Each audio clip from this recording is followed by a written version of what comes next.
নমস্কার বন্ধুরা, পিউ কিচেনে তোমাদেরকে আরও একবার স্বাগত জানিয়ে আজকে তোমাদের কাছে কাঁচা ছোলার ঘুগনি বানিয়ে দেখাবো।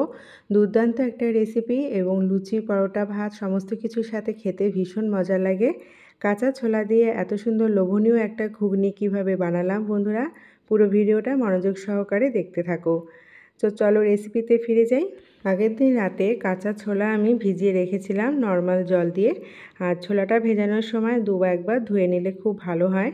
পরের দিন সকালবেলা দেখাচ্ছি বন্ধুরা ছোলাটা কত সুন্দর ফুলে উঠেছে। এখন এই জলটা আমি ফেলে দেব। জলটা ফেলে ছোলাটা নিয়ে নিলাম, আর একটা প্রেশার কুকারের মধ্যে ছোলাটা নিয়ে নেব। তার আগে তোমাদেরকে মশলাটা দেখিয়ে দিই। এখানে নিয়েছি আদা, 7-8টা রসুন আর 2টো পেঁয়াজ কুচি। প্রেশার কুকারের মধ্যে ছোলাটাকে নিয়ে নিচ্ছি। ছোলাটার সাথে আমি 2টো আলু পরিষ্কার মতো কেটে ধুয়ে নিয়েছি, আলুটাকেও সিদ্ধ করে নেব। আলু আর ছোলা একসঙ্গে সিদ্ধ করলে কিন্তু খেতে খুব ভালো লাগে। এখন মাপ অনুসারে জল দিয়ে দিয়েছি যাতে বেশি জল না বেরিয়ে যায়। আর 2টো আলুও দিয়ে দিলাম, আর দিয়ে দিচ্ছি 2টো কাঁচা লঙ্কা।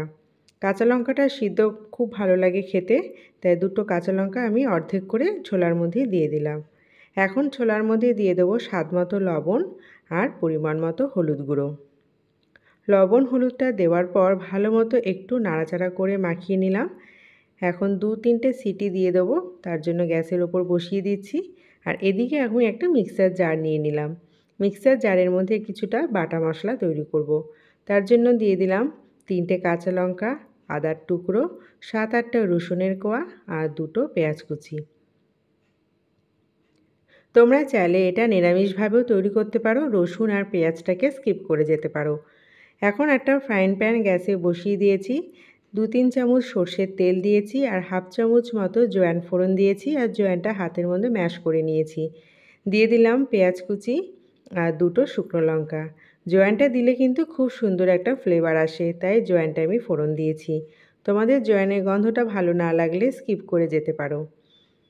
পেঁয়াজটাকে মিডিয়াম আঁচে ভালো মতো ভেজে নেব, তবে বেশি একটা ডিপ ফ্রাই করব না, খুব হালকা আমি এটা ভাজবো।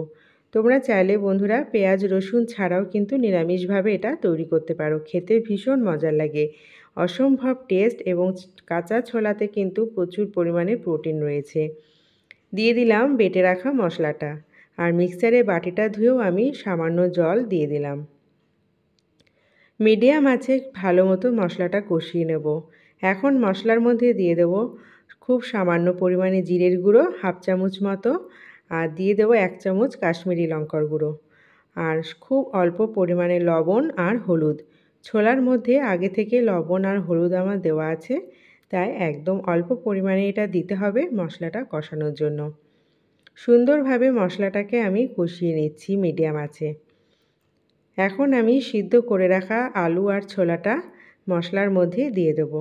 আজকের এই ছোলার রেসিপিটা যদি তোমাদের ভালো লেগে থাকে বন্ধুরা, পুরো ভিডিওটা দেখার পর লাইক করে দিও, কমেন্টস করে জানিও কীরকম লাগলো, বেশি বেশি করে শেয়ার করে দিও, আর অবশ্যই বাড়িতে একবার ট্রাই করে দেখো। আর যদি কোনো নতুন বন্ধু এসে থাকো আমার চ্যানেলে, প্লিজ চ্যানেলটিকে সাবস্ক্রাইব করে দিও, আর পাশে থাকা বেল আইকনটিও প্রেস করে দিও, যাতে নতুন নতুন রেসিপি আপলোড করা মাত্রই নোটিফিকেশানটা সবার প্রথম তোমাদের কাছে পৌঁছে যেতে পারে। বন্ধুরা আমি এখন ছোলা আর আলুটা দিয়ে দিলাম, কতটা সুন্দরভাবে সিদ্ধ হয়েছে দেখো। এখন স্বাদ মতো দিয়ে দেবো এর মধ্যে চিনি, আর 10 মিনিট মতো আমি হাই ফ্লেমে ফুটিয়ে নেব। 10 মিনিট বাদে ফিরে এসেছি, আর আমি কিন্তু খুব একটা জল দিইনি, প্রেশার কুকারটা ধুয়ে অল্প জল দিয়েছিলাম, এতটা গ্রেভি আমার দরকার।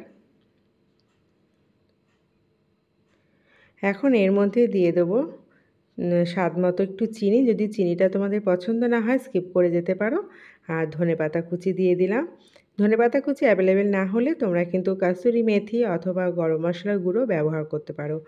দেখো ছোলাটা কিন্তু আমার একদম রেডি হয়ে গেছে। তো চলো গরম গরম সার্ভ করে নিই ছোলার ঘুগনিটা। লুচি, পরোটা, রুটি সমস্ত কিছুর সাথে খেতে ভীষণ ভালো লাগে, এমনকি ভাত দিয়েও কিন্তু খেতে ভীষণ ভালো লাগে। বাচ্চারা ছোলা খেতে চায় না, তাদের সামনে এইরকমভাবে লোভনীয় রেসিপি বানিয়ে দিলে কিন্তু তারাও আঙুল চেটেপুটে খাবে। আশা করছি আজকের রেসিপিটা তোমাদের ভীষণ ভালো লেগেছে, আর রেসিপিটা ভালো লাগলে বেশি বেশি করে শেয়ার করে দেবে, লাইক করে দেবে। আজকের মতো আমি এখানেই বিদায় নিচ্ছি বন্ধুরা। আমার পুরো ভিডিওটা দেখার জন্য তোমাদেরকে অসংখ্য ধন্যবাদ জানিয়ে আবার চলে আসবো তোমাদের কাছে নতুন একটা রেসিপি নিয়ে। ভালো থেকো, সুস্থ থেকো এবং সকলকে ভালো রেখো। আজকের মতো টাটা।